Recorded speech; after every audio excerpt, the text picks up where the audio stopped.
Salve família, DLG na voz. Eu sou a Júlia Fagundes, E a gente está aqui hoje a convite da Aprender Design para falar um pouco sobre o curso que a gente leciona, Decodificando Identidades, e também para responder algumas perguntas aí sobre a nossa carreira, sobre a nossa trajetória. e coisas que a gente tem feito ultimamente. Então vai ser legal trocar essa ideia aí com vocês. Bora lá. Só vamos.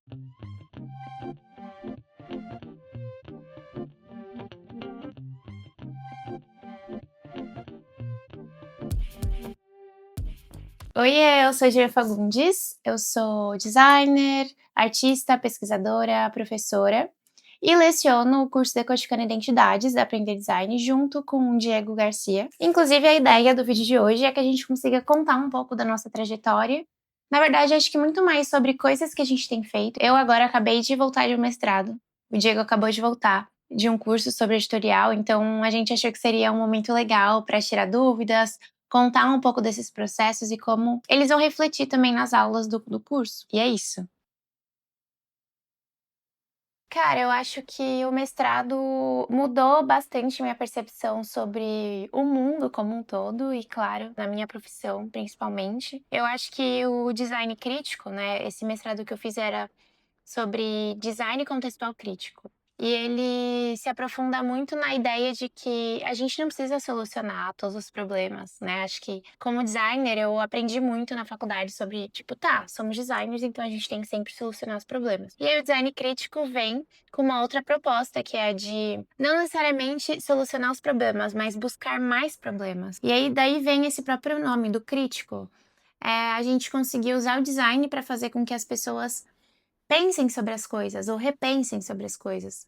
A gente vive num mundo muito complexo e que as coisas parecem que já foram desenvolvidas e pensadas para elas serem desse jeito para sempre.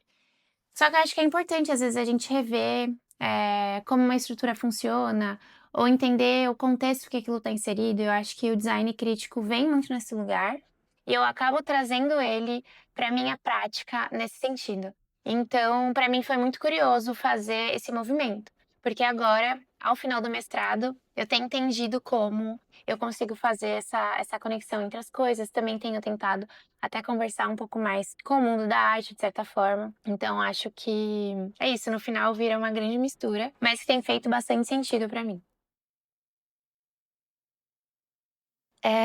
Eu acho que vou começar de trás para frente. Eu acho que a minha pesquisa, ela me ensinou muito sobre contextos e sobre o quanto nós, designers, a gente precisa chegar com calma, porque eu acho que em alguns momentos, muitos momentos, na verdade, eu acho que a gente acaba tendo a sensação de que a gente consegue resolver tudo, a gente consegue fazer tudo. E eu, no meu mestrado, não estando na minha zona de conforto, não estando na minha cultura, não falando a minha língua, eu entendi que as coisas não funcionavam dessa forma. E que eu precisava colaborar com outras pessoas, entender o que já estava sendo feito, entender se aquelas percepções que eu estava tendo, elas eram mesmo reais ou não. E eu acho que isso são coisas que nos projetos acontecem muito, porque a gente trabalha muito com intuição também. Então eu acho que uma das coisas que o mestrado me ensinou muito é levar a pesquisa ainda mais a sério e entender que a identidade visual, óbvio, ela é muito importante, mas ela é uma parte de um todo. E como que eu vou respeitar esse todo e como que eu vou ouvir o meu cliente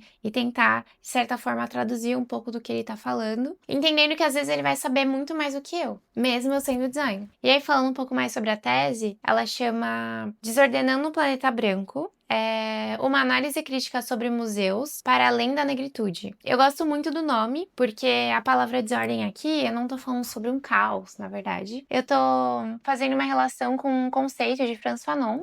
Frantz Fanon, enfim, é um pensador incrível que vale muito a pena você pesquisar, conhecer mais, se você não conhece. Fanon fala muito sobre como a gente consegue, talvez, repensar e ir contra essa estrutura, uma estrutura colonial. Então, quando eu uso a desordem, é muito nesse sentido. E é curioso que ela conversa muito com o que eu penso sobre o design, e não só como a prática, mas também o design em si como profissão. Eu acho que em alguns momentos ele acaba sendo muito homogêneo, e eu acho que quando a gente vem com essa ideia da desordem, a gente consegue quebrar um pouco disso. Então, foram coisas que eu fui também pensando e fazendo durante o mestrado e que eu quero trazer mais pro nosso curso. Salve família, Diego Garcia, vulgo DLG. Eu sou designer, diretor de arte, pesquisador visual e também professor na Aprender Design. E hoje eu estou a convite deles para responder algumas perguntas sobre a minha trajetória e falar um pouco da nossa próxima turma do curso Decodificando Identidades. Bom, o que eu aprendi estudando design editorial em Barcelona, acho que a parte mais legal foi poder voltar para a sala de aula, né, desacelerar um pouco e se permitir se entregar ao processo, né, que muitas vezes no dia a dia do mercado a gente acaba tendo um cronograma que não possibilita tanto essa parte experimental do processo. E aí isso foi muito legal, principalmente por estar compartilhando desse momento com pessoas de diferentes países, né? Então isso com certeza enriqueceu bastante o meu repertório e hoje eu passo a lidar com o design editorial e as publicações como uma forma de fomentar a cultura e poder trabalhar e até materializar a pesquisa sobre assuntos do qual eu me interesso. E aí eu acho que a parte mais legal foi que eu tirei do papel um projeto que eu já tinha há alguns anos, que chama Layover, que é a minha primeira publicação fotográfica autoral totalmente independente, que reúne fotos de diferentes cidades, diferentes países, sempre com esse olhar originário para essas paisagens de um mundo globalizado, né, que independente da cultura, vão estar presentes em qualquer grande centro urbano. Então, se eu te disser o que o Layover representa para mim, não só a minha essa primeira publicação, mas também o próprio ato de eu retornar a minha prática de design para a minha pesquisa, né, para as questões que me indagam. E eu sinto que eu volto desse curso, né, de design editorial, muito querendo lidar com o design como uma ferramenta para poder comunicar as coisas que eu acredito.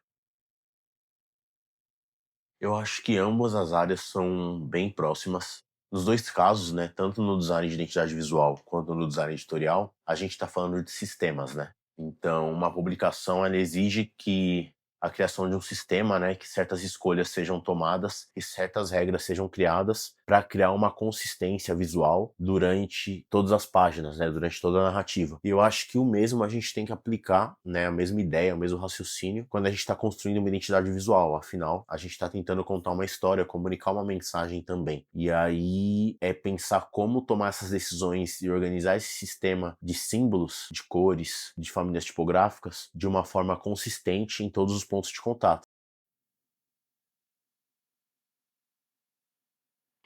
Eh, eu adoro essa pergunta sobre referências, é uma coisa que a gente fala muito no curso, se não a coisa que a gente mais fala no curso. E também eu acho que foi uma coisa que eu pude reafirmar, assim, durante o meu mestrado. Essa coisa da gente entender que a nossa vivência, as coisas que a gente vive fora da nossa profissão como designer, elas são muito importantes, porque elas também são repertório. E aí, quando eu falo sobre referências do mundo, quando a gente fala sobre referências da arte, da cultura, cara, eu acho que o design, ela não pode ser isolada, né? Inclusive, é por isso que muitas das minhas referências, elas não vêm do design, elas vêm de outros universos e que eu tô sempre tentando puxar para o design. Eu, inclusive, costumo falar que, para mim, o design é como se ele fosse uma ponte em que eu posso pegar todos esses outros contextos e tentar falar sobre eles para outras pessoas. E aí, a minha forma de falar sobre eles com outras pessoas é através do design. Bom, eu gosto muito da primeira aula. A gente tem essa aula que a gente conta um pouco sobre a história do design. E eu gosto porque a gente traz um pouco da história, como a gente costuma ver, enfim, nos livros, em outros cursos, mas a gente também traz um pouco de uma visão crítica em cima dessa própria história. Então, eu gosto muito de ver as discussões, também o que os alunos acabam trazendo sobre isso, e até a surpresa que é para alguns alunos de, às vezes, a gente trazer nomes que eles não conheciam, ou trazer contrapontos sobre coisas que talvez a gente está acostumado a ouvir, e aí a gente começa a repensar. E uma outra aula que eu gosto muito é a aula sobre referências, que eu acho que reforça muito do que a gente estava falando aqui sobre o quanto as nossas referências fora do universo do design, elas são muito importantes. A gente entende que a gente até fala muito sobre isso no curso. Se a gente tem uma coisa só estética, talvez ela vai estar seguindo uma tendência e que tem vários lados positivos de uma tendência, mas tem vários negativos também. Por isso, no meu ver, eu acredito que é muito importante A nossa identidade visual, ela não parte do nada, ela parte de uma pesquisa, ela parte de um conceito, ela parte, de ideias para depois você conseguir buscar referências. Então tem todo um processo que eu gosto de seguir antes e que a gente reforça muito na. A publicidade me ensinou muito sobre impacto, sobre narrativa, né. Então, o objetivo ali é sempre você disputar a atenção do consumidor e atrair ele para ter algum tipo de contato ou o consumo do seu produto. E eu acho que as coisas são muito dinâmicas, assim, né, o tempo da publicidade. Enquanto com design de identidade e com design de experiência, eu tendo a pensar mais no longo prazo. Então eu olho mais para sistemas e para jornadas, né. Então como criar uma identidade que se torne parte da jornada ou uma experiência que cria uma memória.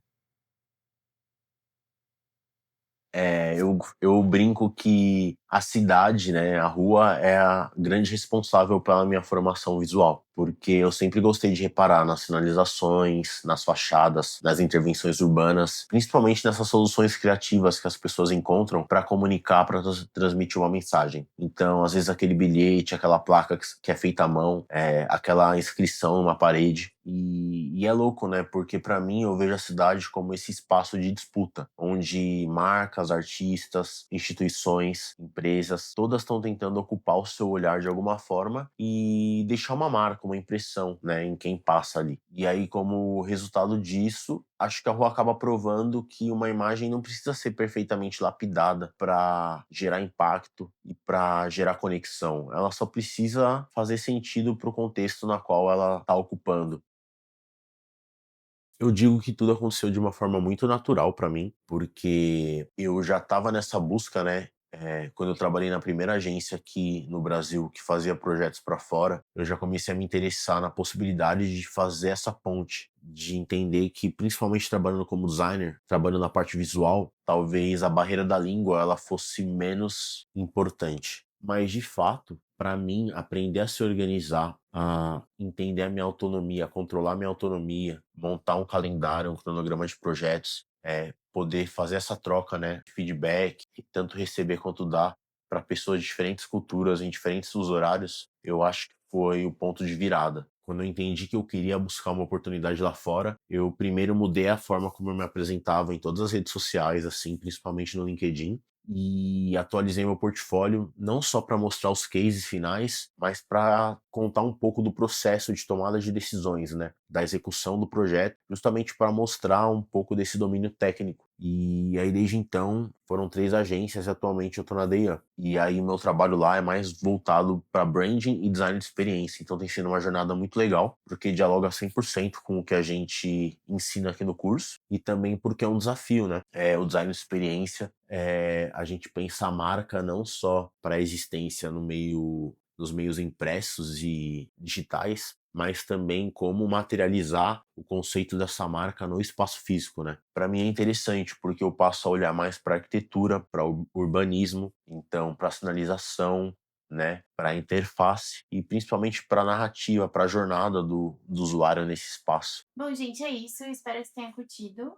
E quem quiser trocar mais, se aprofundar, aprimorar as skills de design, construir repertório, a nossa próxima turma é no dia 17 de agosto, Os nossos encontros são de segunda e quinta, das 7h30, às 10 horas da noite. online. E é isso.